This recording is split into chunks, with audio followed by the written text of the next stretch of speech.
रखना चाहते हैं। जैसा आप सभी ने अभी मीडिया में देखा होगा कि दिल्ली में 5,600 करोड़ रुपए की ड्रग्स बरामद हुई हैं। यह क्वांटिटी इसलिए महत्वपूर्ण है कि यूपीए के शासनकाल में 2006 से 13 के बीच में सिर्फ 768 करोड़ रुपए की ड्रग्स की बरामदी हुई थी पूरे भारत में। यह वो दौर था 768 करोड़। यह वो दौर था जब मुंबई से लेकर पंजाब तक ड्रग्स की गिरफ्त में था। और अगर एक जगह पे 5,600 करोड़ रुपए की ड्रग्स पकड़ी गई है, और यह भी बता दूं 14 से 22 के बीच में हमारी सरकार ने 22,000 करोड़ रुपए की ड्रग्स पकड़ी। उससे अधिक चिंता की बात यह है कि इसका जो मुख्य आरोपी है, जो किंगपिन है, जिसका नाम तुषार गोयल है, जिसका डिक्की गोयल के नाम से सोशल मीडिया अकाउंट है, वो इंडियन यूथ कांग्रेस के आरटीआई सेल का चीफ है। बहुत गंभीर बात है। यानी अब यह बात साफ हो रही है कि राहुल गांधी की मोहब्बत की दुकान में अभी तक नफरत के सामान तो दिख रहे थे, अब नशे का सामान भी मिलने लगा है। और यह बात हम आपके समक्ष केवल आरोप लगाने के लिए नहीं कह रहे हैं। हमारे पास वो इंडियन यूथ कांग्रेस के में मुख्य आरोपी तुषार गोयल का अपॉइंटमेंट लेटर है।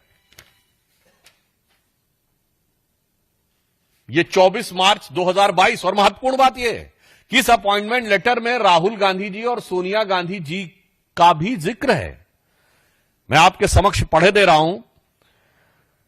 लिखा हुआ है कि dear mister Tushar, I hereby please to appoint you as chairman RTI Department of Delhi Pradesh Youth Congress with immediate effect. आगे की लाइन इंपॉर्टेंट है। Indian Youth Congress is confident that you will devote yourself time and energy further strengthening the organization with as the Congress party under the able and dynamic leadership of Shri Rahul Gandhi ji, Srimati Sonia Gandhi ji, Shri Krishna Allavar ji, in charge Indian Youth Congress, and Shri Srinivas BV, the president.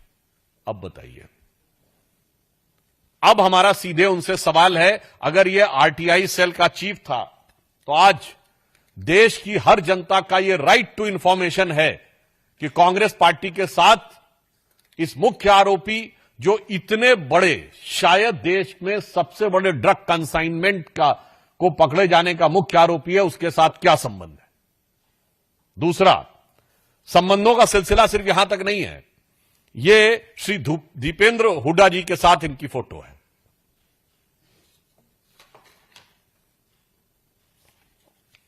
मामला इतना ही नहीं है, अन्य वरिष्ठ नेता, कांग्रेस के organisation secretary केसी वेणुगोपाल जी के साथ इनकी फोटो है।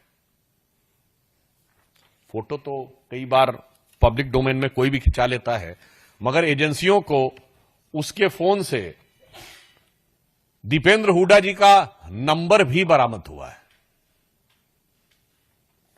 अब इसके बाद बहुत साफ हमारा मानना है कि this is a right to information of every citizen of the country and Haryana कि कांग्रेस का इससे क्या कनेक्शन है।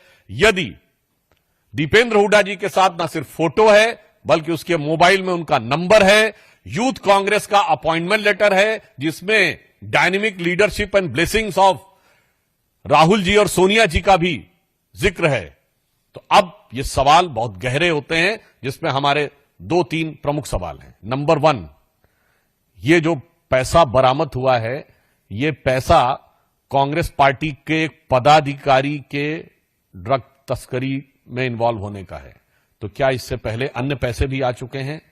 कांग्रेस पार्टी इसका जवाब दे। ये शक पैदा होता है।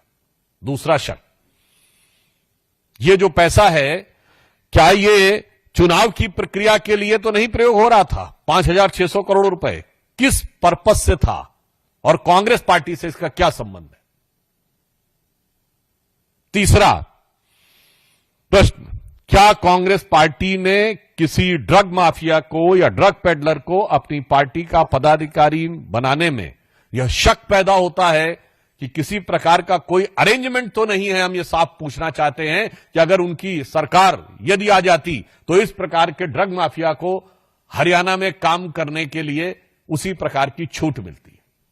ये 3 सवाल देश की जनता के सवाल हैं और ये शक पैदा करते हैं। कांग्रेस को स्पष्टीकरण चाहिए और ये इसलिए गंभीर सवाल हैं क्योंकि आप सभी प्रबुद्ध हैं और मैं देश के प्रबुद्ध नागरिकों से भी कहना चाहता हूं, किसी देश को बर्बाद करना हो तो 2 प्रकार की चीजों का प्रयोग किया जाता है।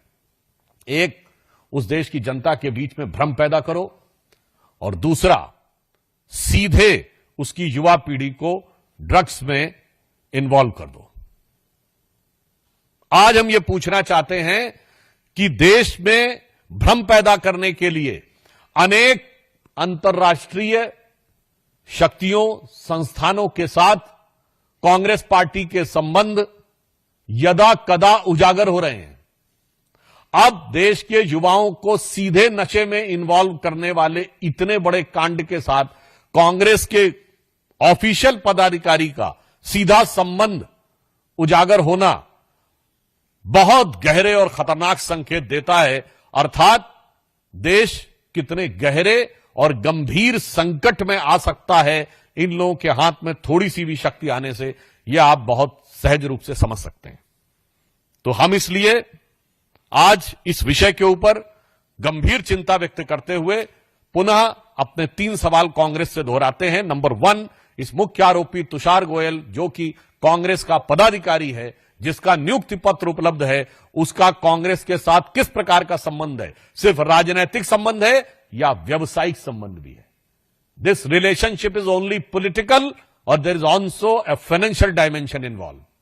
दूसरा, ये जो पैसा इन्वॉल्व हुआ है, क्या ये पैसे की जानकारी कांग्रेस पार्टी को है और क्या इससे पहले भी पैसे आ चुके हैं? तीसरा, इस प्रकार के लोगों को पार्टी में पदाधिकारी बनाकर क्या कांग्रेस ने ड्रग के किसी नेटवर्क के साथ कांग्रेस के कुछ नेताओं का क्या ऐसा अरेंजमेंट तो नहीं है कि उन्हें आश्वासन दिया हो कि यदि उनकी सरकार आएगी तो जैसे पंजाब ड्रग्स की गिरफ्त में आया वैसे ही हरियाणा को भी वो उसका मार्ग प्रशस्त करेंगे? और इस विषय में अधिक महत्वपूर्ण यह है कि कांग्रेस के सबसे सीनियर नेता हुड्डा परिवार को इस बारे में जवाब देना है।